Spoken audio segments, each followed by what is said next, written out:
All right, my people, there is something interesting here. We need to talk about it. It's very interesting. Ghana's president has shocked the world again. Even most Ghanaians are overwhelmed with the president's stand. Why am I saying this? You see, unlike the previous government, this new administration is doing something great. Great things, not letting down their citizens anywhere they are in the world. Look, when some Ghanaians are stuck in Ukraine during the fights, the administration quickly sent the Foreign Affairs Minister Samuel Hujeto Ablakwa to go and negotiate for the safe returns of their citizens. You see, how many of your leaders in your countries can actually do this? How many African countries leaders can actually do this one? None of them. Also, in South Africa, when some Ghanaian citizens are being kicked out, are being attacked by South Africans that they don't want illegal migrants in their country, they are beating some of the Ghanaians migrants in their country, a lot of them.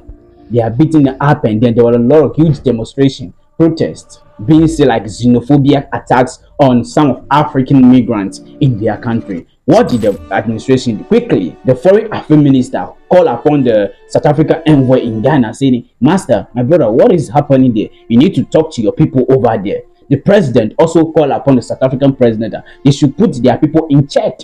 They should make sure that people be in check, because what they are doing is out of hand. It's crazy. You see, this is what the Ghanaian president is doing with his administration. And that is actually incredible. Let's put it that way. Now, let's talk about the main reason why we are here.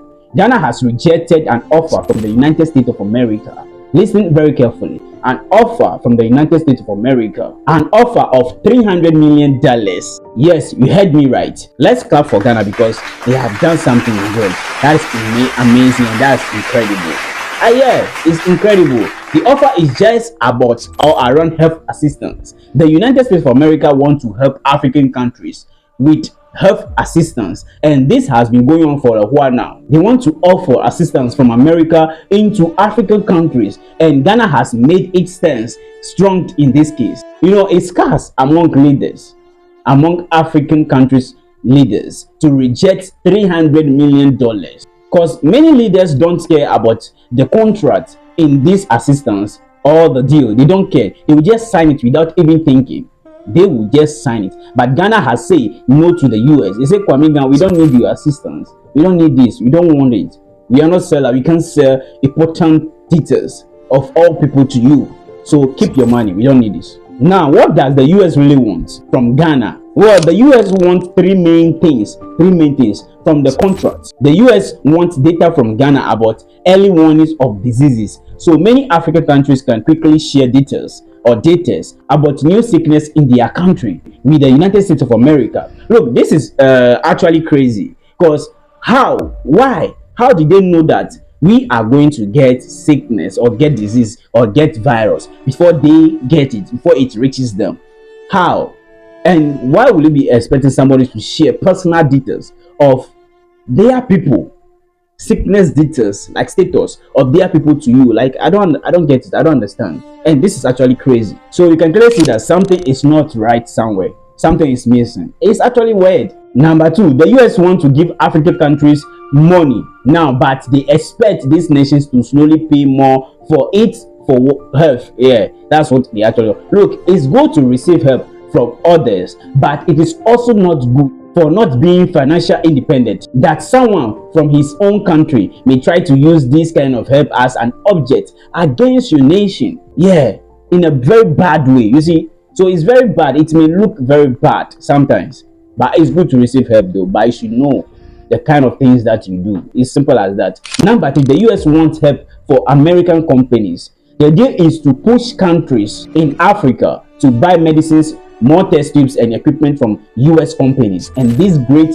huge business job in America. So they are going to create a huge job in America with these businesses. You know, well, it may sound okay, but what do Africans get in return? Because when the US make more medicines, test tubes and equipment, they sell and create jobs in the United States of America. What do we get in returns? What may be the hidden benefits because these people never do things openly. So what is the return for Africans? Now, number one, the US will get a lot of health data from African countries, which means that African nations must send to the US data about sick people in Africa, every people in Africa personal data. The US wants to get hold of that, and maybe this can help their scientists create or make more new drugs and vaccines. You can see this is actually crazy. African nations must share health data with America, but America won't share any data with Africans. America will never do that. They don't share data with people, but you guys are going to share your data with them. Sounds crazy. Number two, this gives the USA more control and friendship with African nations. Look, this is basically America trying to get their way through these things, make more influence or have more influence in Africa to counter the presence of China and Russia. You get it? That's what America wants.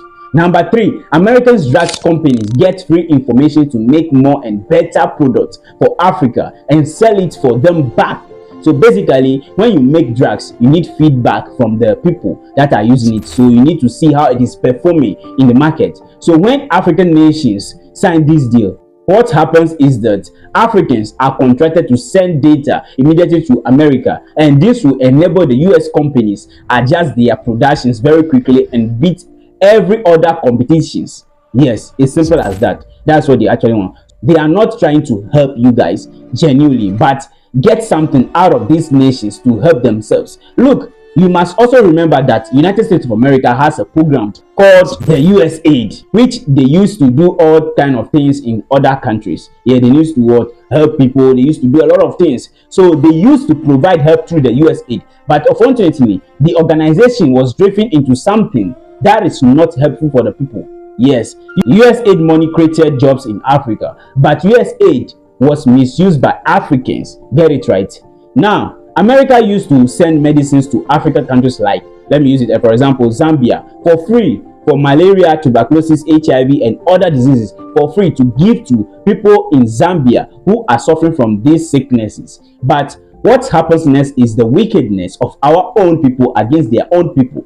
Government officials who took the very medicines that was given to them by the United States of America started selling those medicines to their people. What that was to be gifted out for free. Just imagine that some officials opens multiple pharmacies to resell products they have received for free from America. So those are the few reasons why Donald Trump decided to stop the US aid. Now, what does Trump really want? He wants aid transactional, not just me giving you. He wants something in return. When he gives you, you give him something in return. That's what Donald Trump wanted. So why did Ghana refuse to sign the deal? Let's talk about it. Ghana refuses to sign the deal because of sending sensitive data. And for the matter of fact, you can't be sending sensitive data about your people to someone who is not one of you, who is not one of yours. You see, look, sending data like HIV status, tuberculosis, HIV, prostate, malaria, syphilis, gonorrhea, and so on and so on. A lot of these disease statements, all of them going to America, going to American databases, and with that information or with those information, they know how your people can be. They know how to deal with your people. Are you getting me? They know how to genetically manipulate things or create something that will work 100% for people, or actually destroy people 100%. And that's not good for a country. You get me? And knowing that something can be created on genetics, due to genetics, they can actually manipulate or create something, and that can actually destroy a particular groups of people. Yes, they can actually do that to reduce the population on anything at all that comes to their mind. If you don't agree with our decision, if you don't agree with this, we will do this, we will call this. They can actually do those things, and we should be very, very careful when dealing with these people. So Ghana has joined countries like Zambia and Zimbabwe, who has refused to sign the deal with Donald Trump. They said, "Thank you, Mr. Kwamiga. We appreciate your help. Yeah, we like what you want to do, but keep your $300 million to yourself. We don't need it. We are not a seller. We can sell these sensitive data to you," because they have presumed that this is a sideway gain. It only benefits the United States of America, not Africa. They have decided not to sign the deal. Yes, let's clap for them. They have done well. Yes, they have done well. Yes, congratulations to Ghana and Zimbabwe and Zambia. They have actually done well. Look, trust me on this. Most African countries will not do that. They will just what, my master, bring it. They will just sign the deal and move on. They don't care about what is going to happen to their citizen. They don't care about what is going to happen next. Yes, they will just take the money and go and marry multiple wives. Yes, chill in big hotels, have mansions, make businesses. Citizens will not even see the money. That's what they will do, simply. And they will just give out the health status of their people to America. They will just do that simply. You get it? But Ghana has what, refused to be part of that. Ghana says we are not going to sell our people's health status to anyone born of a woman. We will not do that. So right now, a lot of people are asking that why did Ghana refuses to sign the deal? Because they were the same people that received Americans deportees. Yeah, they have chosen to receive American deportees. Them back. So why now? Why now? Let me say something. It doesn't mean that when Ghana receive American deportees, so that automatically create another way or another gateway, open another door for US to bring anytime. Then they should put their rubbish out there. That, oh yeah, you have received this, so take this rubbish also. Let your people know that you have taken it. No, it doesn't happen that way. It doesn't give the opportunity that yes, they can actually do other things. It doesn't happen that way. So that's what Ghana has done. They made their stance clear. Yes. Now, how many countries have refused this deal? Ghana refuses, Zambia refuses, Zimbabwe also refuses because they say it only favors America. So there is no reason for them to actually accept the deal. Now, what are the countries that actually accepted this deal from the United States of America? Let's talk about it. Angola has accepted the deal. Botswana, Kenya, Burundi, Cameroon, Cote d'Ivoire, Madagascar, DRC, Eswatini, Ethiopia, Guinea, Lesotho, Liberia, Malawi, Mozambique, Rwanda, Senegal, Sierra Leone, Uganda. All these nations I've mentioned, African nations, have accepted the deal. You get it? Have you seen it? Some of them have just accepted the deal without considering their people, without considering the health status of their people, that or the outcome that this can bring onto their people. They just take it the deal. They don't care even what can come. You see, because of $300 million, you get the money. That's a huge sum of money. I've said that. Most African nations leaders will just accept the deal blindly without even looking or investigating further whether it favors them or it does not favor them. They will just do what they want to do. Nobody can stop them. You get it? So guys, what do you think about this? Actually, Ghana has refused, Zimbabwe has refused, Zambia has refused, but other African nations has actually accepted the deal. What do you think? Whatever it is, just let me know in the comment section. Now let's move to Mali. There's something interesting also happening in Mali. Let's look at this. Mali has regained control of a town named Meneka after Islamic State of Sahel province. So after the attack of the T groups in that region, Mali has actually regained control thanks to the army and the government. Yes, thanks to the army and the government. That's a big congratulations to Mali. Now, a few days ago, let's talk about that. Mali has been under attack, a very big attack, yes. But the army has resolved that. Despite its list to the prominent figure was unalive, it led to his death, let's put it that way. General Sergio Camara was assassinated. So apparently the T groups loaded a truck with explosives and the truck was sent to his house to explode, finishing his second wife, his children, and himself.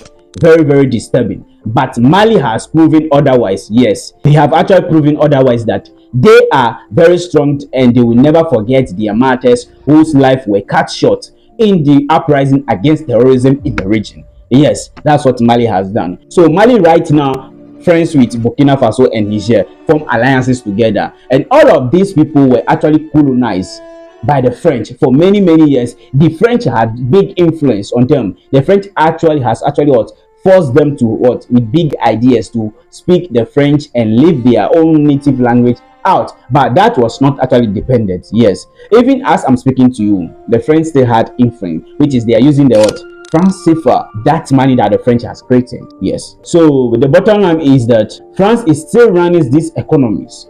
They basically chooses president for these countries. They were puppets and working for the interests of the French companies. And if you are president, you don't like the idea for serving the interests of those people, you have to just take you out. You get it? Yes, that's what happened. But now these three people are now standing very strong against the French influence and to change things around. So the time that these three people have something in common, they are part of the military. in their perspective regions or their perspective countries. So they have decided to change things in the country. Since then, they have been facing multiple attacks from these three groups in the regions, and they are saying that the French are behind, the foreign nations are behind, and even Russia has confirmed that there is a participation of Ukraine and also confirmation of French people actually providing intelligence, drones, and other equipment for these groups to destabilize these countries. Yes, that is happening. So it has been a difficult time for Mali now,